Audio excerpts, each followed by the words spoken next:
ఈరోజు అంటే జూన్ 1, 2001 సంవత్సరం, స్థలం హైదరాబాద్. నేను మీ అందరికీ తెలిసిన pyramid master D Shivaprasad. Brahmashri Subhash Patri గారు పిరమిడ్ స్పిరిచువల్ సొసైటీ స్థాపించి ధ్యాన ప్రచారమే జీవితంగా, జీవితమే ధ్యాన ప్రచారంగా యావత్ భారతదేశం అంతటా పర్యటిస్తున్నారు. లక్షలాది మందిని ధ్యానులుగా తీర్చిదిద్దుతున్నారు. ఈ సందర్భంలో ధ్యానానుభవాలు అన్న విషయం గురించి విశేషంగా విశ్లేషించవలసిందిగా వారిని ప్రార్థిస్తున్నాను. బ్రహ్మశ్రీ సుభాష్ పత్రి గారు. ఓకే శివప్రసాద్ గారు, ఈరోజు మనం ధ్యానానుభవాలు అన్న విషయాన్ని గురించి సంపూర్ణంగా తెలుసుకుందాం. ధ్యానము చేస్తే ధ్యానానుభవాలు వస్తాయి. హైదరాబాద్కి వస్తే హైదరాబాద్లోని విశేషాలు చూడవచ్చు, అందరితో మాట్లాడవచ్చు. హైదరాబాద్కే రాకపోతే చార్మినార్ ఎలా చూస్తాం, ట్యాంక్ బండ్ ఎలా చూస్తాం, యూనివర్సిటీ ఎలా చూస్తాం, గోల్కొండ ఎలా చూస్తాం, ఇక్కడున్న వాళ్ళతో ఎలా మాట్లాడతాం. కనుక ముంబైకి వెళ్తే ముంబై విశేషాలు, ముంబై అనుభవాలు ఉంటాయి. కలకత్తాకి వెళ్తే కలకత్తా అనుభవాలు వస్తాయి. హైదరాబాద్కి వస్తే హైదరాబాద్ అనుభవాలు వస్తాయి. ధ్యానం చేస్తే ధ్యానానుభవాలు వస్తాయి. హైదరాబాద్ రాకపోతే హైదరాబాద్ అనుభవాలు రావు. ముంబై వెళ్ళకపోతే ముంబై అనుభవాలు రావు. కోల్కతా వెళ్ళకపోతే కోల్కతా అనుభవాలు రావు. ధ్యానం చేయకపోతే ధ్యాన అనుభవాలు రావు. కనుక ధ్యానం చేస్తేనే ధ్యాన అనుభవాలు వస్తాయి. ధ్యానం చేయడం అంటే ఎలాగా? ధ్యానం అంటే ఏమిటి? ధ్యానం అంటే మన మనసుని ఖాళీగా చేసుకోవడం. యోగ చిత్తవృత్తి నిరోధ. దానికి మార్గం ఏమిటి? శ్వాస మీద ధ్యాస. హాయిగా కూర్చుని కాళ్ళు రెండు కట్టేసుకుని, చేతులు రెండు కట్టేసుకుని, నోరు కట్టేసుకుని, కళ్ళు రెండు కట్టేసుకుని, మస్తిష్కాన్ని స్విచ్ ఆఫ్ చేసుకుని శ్వాస మీద ధ్యాస ఉంచితే చక్కగా ఆలోచన రహిత స్థితిలో వెళ్ళిపోతాము. అప్పుడు ధ్యాన అనుభవాలు మొదలవుతాయి. కళ్ళు రెండు మూసుకోగానే ధ్యాన అనుభవాలు మొదలు కావు. ఆ యొక్క ఆలోచన పరంపర మొదలవుతుంది. ఎంతో సేపటికి కానీ ఆ యొక్క ఆలోచన పరంపర శమించదు. ఆలోచనలు వస్తుంటాయి, పోతుంటాయి. వాటిని ఎప్పటికప్పుడు కట్ చేసేస్తూ శ్వాస మీద ధ్యాస పెడుతుండగా మెల్లిగా ఆ యొక్క ఆలోచన పరంపర యొక్క ఆ యొక్క ప్రెషర్ తగ్గిపోతుంది. ఒక్కొక్క ఆలోచన మాటమాయం అయిపోతూ చివరికి ఆలోచన రహిత స్థితి వస్తుంది. The mind becomes empty. అప్పుడు ధ్యాన అనుభవాలు మొదలవుతాయి. ఎప్పుడైతే ధ్యాన స్థితిలోకి వెళ్తామో, అంటే ఆలోచన రహిత స్థితే ధ్యాన స్థితి, అప్పుడు ధ్యాన అనుభవాలు మొదలుపెడతాయి. అంతవరకు మనము ప్రాణాయామ స్థితి, అంటే శ్వాస మీద ధ్యాస పెడుతూ ఉన్న స్థితి. ఏదేని సుఖమైన ఆసనంలో కూర్చుని ఈ సుఖమయమైన ప్రాణాయామం ఆచరిస్తుంటే, అంటే ఆనాపానసతి ఆచరిస్తుంటే, అంటే ఆనాపాన స్థితిలో ఉంటే మనకి రకరకాల అనుభవాలు మొదలవుతాయి. అంతర్దృశ్యాలు కనపడతాయి. అంతర్నాదాలు, ధ్వనులు, శబ్దాలు వినపడతాయి. అంతర్యానములు చేస్తాం. ఇవన్నీ వెరసి అనుభవాలు అంటాం. ఈ యొక్క ఆనాపానసతి మీద దృష్టి కేంద్రీకరించగా మెల్లిమెల్లిగా ఆలోచనలన్నీ క్షమించిపోతాయి. ఆలోచనలన్నీ జీరోకి వచ్చేసినప్పుడు, శూన్యమైపోయినప్పుడు ఇక అక్కడ మొదలవుతాయి ధ్యాన అనుభవాలు. ఈరోజు మనం ధ్యాన అనుభవాలను పూర్తిగా తెలుసుకుందాం. ప్రాథమికంగా అంటే మొట్టమొదట ధ్యానంలో కూర్చునే వాళ్ళకి వెంటనే కానీ, కొన్ని గంటల్లో కానీ, కొన్ని రోజుల్లో కానీ 7 రకాల అనుభవాలు అందరికీ వచ్చి తీరుతాయి. ఈ 7 రకాల అనుభవాల గురించి, ప్రాథమిక అనుభవాల గురించి తెలుసుకుందాము. ఆ తర్వాత మరి తదుపరి అనుభవాల గురించి తెలుసుకుందాం. ప్రాథమికంగా 7 రకాల అనుభవాలు వస్తాయి. మొట్టమొదటిది శరీరము తేలికగా అయిపోవడం, దూది పింజలా అయిపోవడం. ఎవరి వయసు ఎంత ఉందో అన్ని నిమిషాలు ఖచ్చితంగా ప్రతిరోజు కూర్చోవాలి. అంటే 10 ఏళ్ల పిల్లలు 10 నిమిషాలు, 20 ఏళ్ల పిల్లలు 20 నిమిషాలు, 30 ఏళ్ల వాళ్ళు 30 నిమిషాలు, 50 ఏళ్ల వాళ్ళు 50 నిమిషాలు అలా కూర్చోగా ఏమవుతుందంటే మొట్టమొదటిగా శరీరము తేలికగా అయిపోతుంది. అసలు శరీరం ఉందో లేదో కూడా మనకి అనిపిస్తుంటుంది. ఇది మొట్టమొదటి ధ్యాన అనుభవం. The whole body becomes very very light. రెండవ అనుభవం ఏంటంటే ఈ తల కానీ మిగతా శరీర భాగం కానీ ఒక గ్రానైట్ స్టోన్ లాగా, గ్రానైట్ రాయిలాగా బరువుగా అయిపోతుంది, మహాబరువుగా అయిపోతుంది తల కానీ మొత్తం శరీరం కానీ. ఇది రెండవ అనుభవం. మొట్టమొదటి అనుభవం శరీరం తేలికగా అయిపోవడము, రెండవ అనుభవం శరీరము బరువుగా కావడము. మూడవ అనుభవం ఏంటంటే రకరకాల రంగులు కనబడ్డాము, విచిత్రాలైన రంగులు. అంతకుముందు ఎప్పుడు చూడని బ్యూటిఫుల్ కలర్స్, అద్భుతమైన రంగులు మనకి కనబడతాయి, మన పాల భాగాన మనకి కనబడతాయి. దీనిని ఏమంటామంటే మనము దివ్యచక్షు యొక్క మరి ఆ యొక్క ఉత్తేజితం కావడం అంటాం. ఈ రెండు కళ్ళు మూసుకోగా ఆ శక్తి అంతా కూడాను మన పాల భాగాన ప్రసరించి అక్కడ ఉన్న మూడవ కన్నుని ఉత్తేజితం చేస్తుంది. మొట్టమొదటి టీవీ ఆన్ చేసినప్పుడు మనకి కలర్స్ ఎలా కనబడతాయో, రంగులు ఎలా కనబడతాయో అలాంటిది అనమాట ఈ మూడవ రకమైన అనుభవం. రకరకాల రంగులు కనబడతాయి. మరి ఏ రంగులు కనబడుతున్నాయో వాటిని జాగ్రత్తగా గమనిస్తూ ఉండాలి. ధ్యానంలో ఏ అనుభవాలు వస్తుంటాయో ఆయా అనుభవాలతో ఏకత్వం పొందుతూ వాటిని పరీక్షగా జాగ్రత్తగా వీక్షిస్తూ ఉండాలి, గమనిస్తూ ఉండాలి. ప్రాపంచిక ఆలోచనలు కట్ చేసేస్తుండాలి. నేను ఒక తల్లిని, తండ్రిని, కూతుర్ని, కొడుకుని, భర్త, భార్య, boss, prime minister, bus conductor ఇవన్నీ తీసేస్తూ ఉండాలి. శ్వాస మీద ధ్యాస ఉంచుతూ ఉండగా కనీస సమయంలో కూర్చోగా మైండ్ శూన్యమైపోగా ధ్యాన అనుభవాలు మొదలవుతాయి. మొట్టమొదటి అనుభవము శరీరము తేలికగా అయిపోవడము, రెండవ అనుభవము శరీరము బరువుగా కావడము, మూడవ అనుభవము రకరకాల రంగులు కనబడడము. ఇకపోతే నాలుగవ అనుభవం ఏమిటంటే మొత్తం శరీరంలో అన్ని చోట్ల అన్ని అంగాల్లో ముఖ్యంగా వెన్నులో విపరీతమైన నొప్పులు వస్తాయి. ఎంత నొప్పులు వస్తాయంటే ఎప్పుడు కళ్ళు తెరుచుకుందామా, ఎప్పుడు ఓకే అంటారా అని ఎదురు చూస్తూ ఉంటాం అన్నమాట. ఇంకా బాధలు భరించలేక ఎన్ని బాధలు వచ్చినా ఒంట్లో అంతా కూడాను భరిస్తూ ఆ ధ్యాన స్థితిని మెయింటైన్ చేస్తూ ఉండాలి. ఈ బాధలను భరించే ఈ యొక్క శక్తిని తితీక్ష అన్నాడు ఆది శంకరాచార్యుల వారు. సమము, దమము, తితీక్ష, ఉపరతి, శ్రద్ధ, సమాధానమని షట్ సంపత్తులను ఆయన వివరించాడు.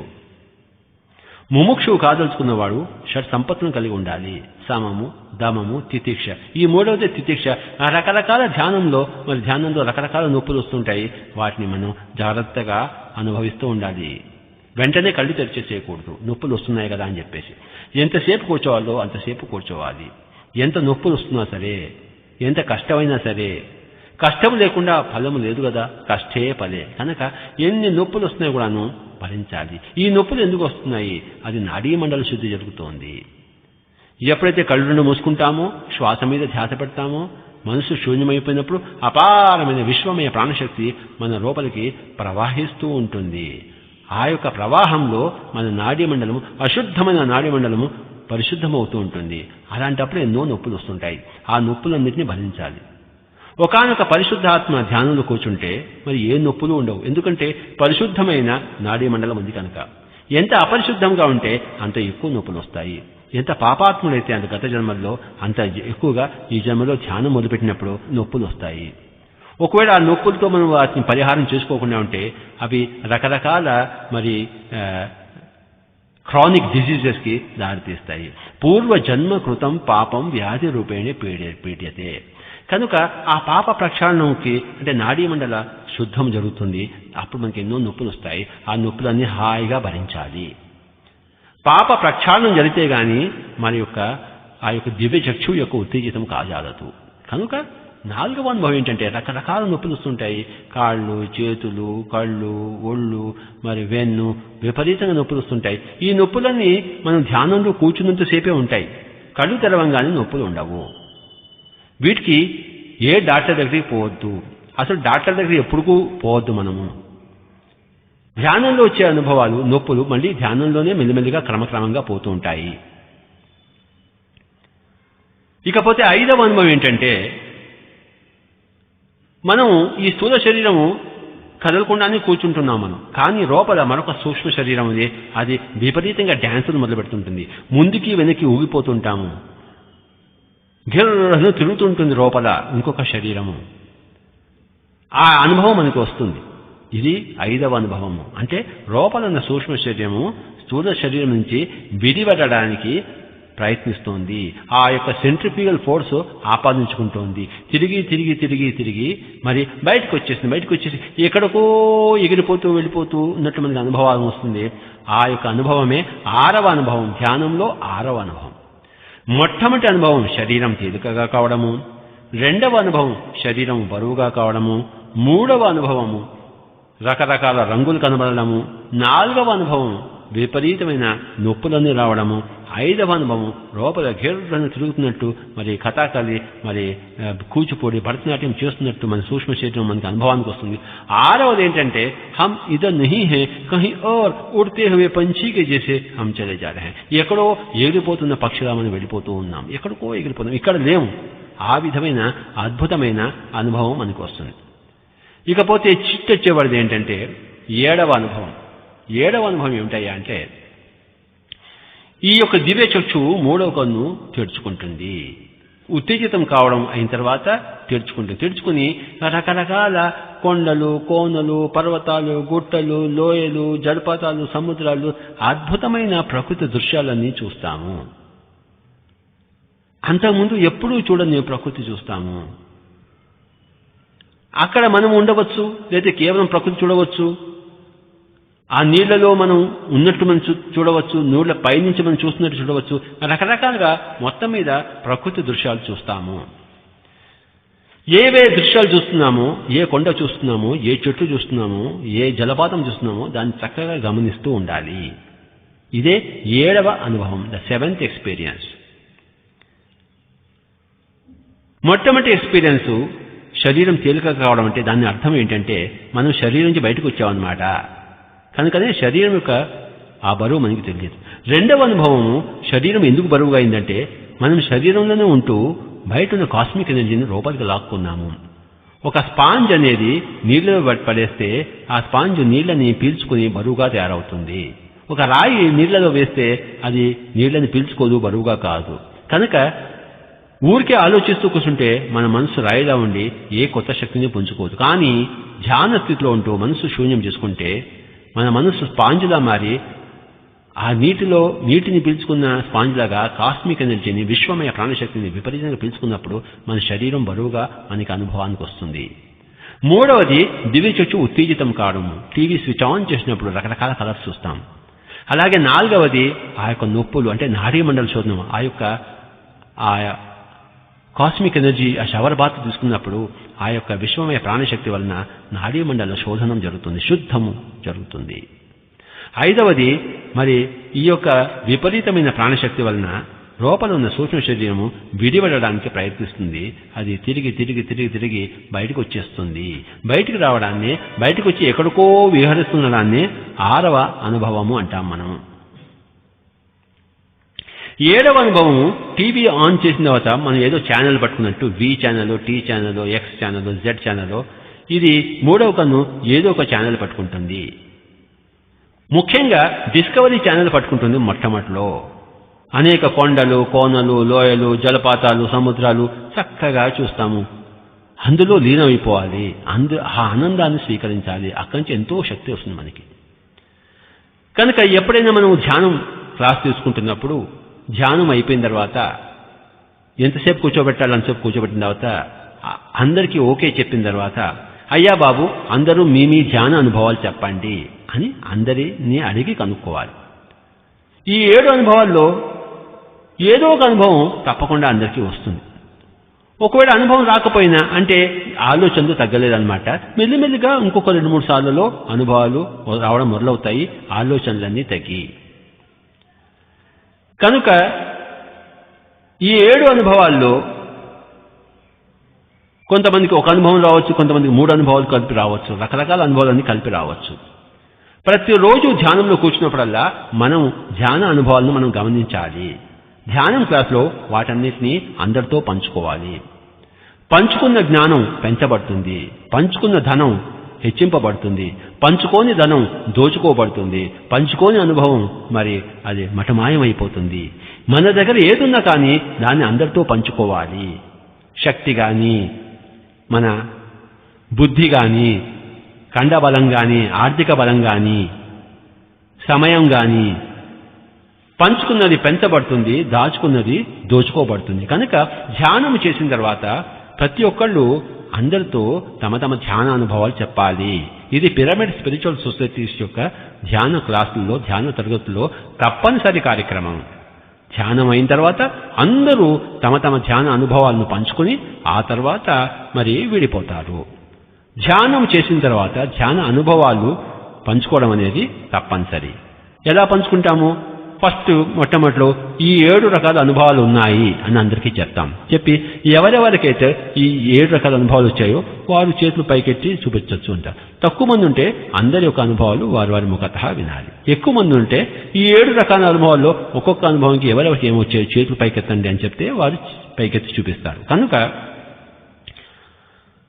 ఈ విధంగా ధ్యానం చేసినప్పుడల్లా మనకి ధ్యాన అనుభవాలు వస్తాయి. ధ్యానానికి ధ్యాన అనుభవాలకి మధ్య విశ్వమయ ప్రాణశక్తి ఉంది అని మనం తెలుసుకోవాలి. ధ్యాన స్థితిలో ఉన్నప్పుడు ఏమవుతున్నాయంటే ఈ విశ్వమయ ప్రాణశక్తి అపారంగా మనలో ప్రవేశిస్తుంది. తద్వారానే మనలో ఈ యొక్క ఆత్మానుభవాలు, ఈ యొక్క ధ్యానానుభవాలు మొదలవుతాయి. ఆ శక్తి రావాలంటే దానికి అడ్డుగా ఉన్న మనస్సు తీసేయాలి. ఆ శక్తి దేహశక్తితో కలవడానికి, అనుసంధానం కావడానికి, దేహశక్తి విశ్వమయ ప్రాణశక్తి అనుసంధానం కావింపబడడానికి అడ్డుగా ఉన్నదే ఆ యొక్క మనసు. ఆ అడ్డును తొలగించడమే ధ్యానము. యోగ చిత్త వృత్తి నిరోధ. యోగం అంటే, ధ్యాన యోగం అంటే చిత్త వృత్తులను నిరోధించడమే. కనుక నేను ఆడ, నేను మగ, నేను హిందూ, నేను ముస్లిం, నేను అందగాడిని, నేను కురూపిని, నేను రాజుని, నేను పేదను, ఈ యొక్క ఆలోచన పరంపర మనసులో ఉంటుంది. అవన్నీ శూన్యము కాగలగాలి. దానికి మార్గమే ఆనాపానసతి, సుఖమయమైన ప్రాణాయామం. చక్కటి సుఖమయమైన ఆసనం తీసుకుని సుఖమయమైన ప్రాణాయామంలో మనం అభ్యాసం చేస్తూ ఉంటే అందులో ఉండగా ఉండగా ఏమవుతుందంటే మనకి ఈ యొక్క చిత్తవృత్తి నిరోధం జరిగి ఈ యొక్క రకరకాల ధ్యాన అనుభవాలు మొదలవుతాయి. 7 రకాల ధ్యాన అనుభవాలు ప్రాథమికంగా అందరూ కూడాను వారు వాటిని అనుభవిస్తారు. సాధన, ధ్యాన సాధన అంటే సమయం పెట్టాలి. మనం ఎంత ఎక్కువ సమయం ఇస్తే అంత సాధన, ఎంత తక్కువ సమయం పెడితే అంత తక్కువ సాధన. సమయమే ఇవ్వకపోతే సాధన లేదు కదా. కనుక సమయమే సాధన. ఈ ధ్యాన అనుభవమే జ్ఞానము అనబడుతుంది. అనుభవమే జ్ఞానం, సమయమే సాధన. శ్వాసే గురువు. శ్వాస అన్నదే గురువు. నా శ్వాస నా గురువు, మీ శ్వాస మీ గురువు. మీ గురువుతో మీరు ఉండవాలి, నా గురువుతో నేను ఉండాలి. మంత్రము, నామము, జపము ఇవన్నీ కూడా నిషిద్ధము, అవన్నీ వ్యర్థము. చేయవలసిందల్లా శ్వాస మీద ధ్యాస. శ్వాసే గురువు. శ్వాసతో ఉండడం అంటే గురువుతో ఉండడము. ఎంతసేపు ఉండాలి? ఎంత ఎక్కువ వీలైతే అంత ఎక్కువ సమయం ఉండాలి.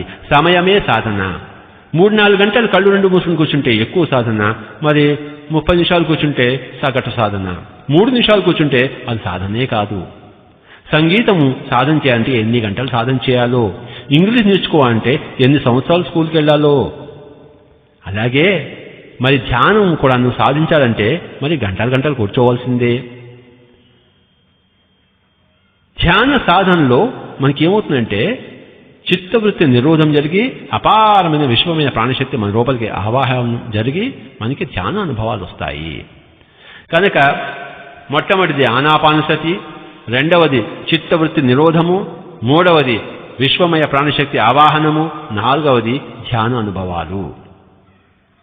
ఆనాపానసతి ద్వారానే చిత్తవృత్తి నిరోధము, చిత్తవృత్తి నిరోధం ద్వారానే విశ్వమయ ప్రాణశక్తి యొక్క ఆవాహనము, తద్వారానే అనేక ధ్యాన అనుభవాలు. ఇది ధ్యాన శాస్త్రము. కనుక పిరమిడ్ స్పిరిచువల్ సొసైటీస్ వారందరికీ కూడాను ఇవన్నీ కూడాను ప్రతిరోజు ధ్యానం చేస్తూ అనుభవాలు తెలుసుకుంటూ ఒకరికి చెప్పుకుంటూ ఉంటూనే ఉంటారు. ప్రపంచమంతటా కూడాను ఇవన్నీ తెలుసుకోవాలి. ప్రపంచమంతా హైదరాబాద్ అంటే, ముంబై అంటే, న్యూయార్క్ అంటే ఎలా తెలుసుకోవాలో ప్రపంచంలో ఉన్న వాళ్ళందరూ కూడాను ధ్యానం అంటే తెలుసుకోవాలి. అంటే హైదరాబాద్ వెళ్ళాలి, ముంబై వెళ్ళాలి, న్యూయార్క్ వెళ్ళాలి. అదే న్యూయార్క్ని అనుభవించడం అంటే. అలాగే అందరూ ధ్యానంలో కూర్చోవాలి, అప్పుడే ధ్యాన అనుభవాలు వస్తాయి. ధ్యానము ఎంత ఎక్కువగా చేస్తే అంత తొందరగా అంత ఎక్కువగా ధ్యాన అనుభవాలు వస్తాయి. చేసుకున్న వాడికి చేసుకున్నంత మహాదేవా. ఈరోజు మనం ఈ ధ్యాన అనుభవాలు అన్న విషయం గురించి మనం తెలుసుకుంటున్నాము. ధ్యానము అంటే నామం కాదు, ప్రార్థన కాదు, జపము కాదు, స్మరణ కాదు, గురువు యొక్క కాళ్ళు పట్టుకోవడం కాదు, పుస్తకాలు చదవడం కాదు. ధ్యానం అంటే మరి చిత్తవృత్తి నిరోధము. ఇంకా ముందుకెళ్దాము. ధ్యాన అనుభవాల గురించి ఇంకా అడ్వాన్స్డ్ స్టేజ్లో, సీనియర్ స్టేజ్లో ధ్యాన అనుభవాలు ఎలా ఉంటాయో ముందు ముందు తెలుసుకుందాం.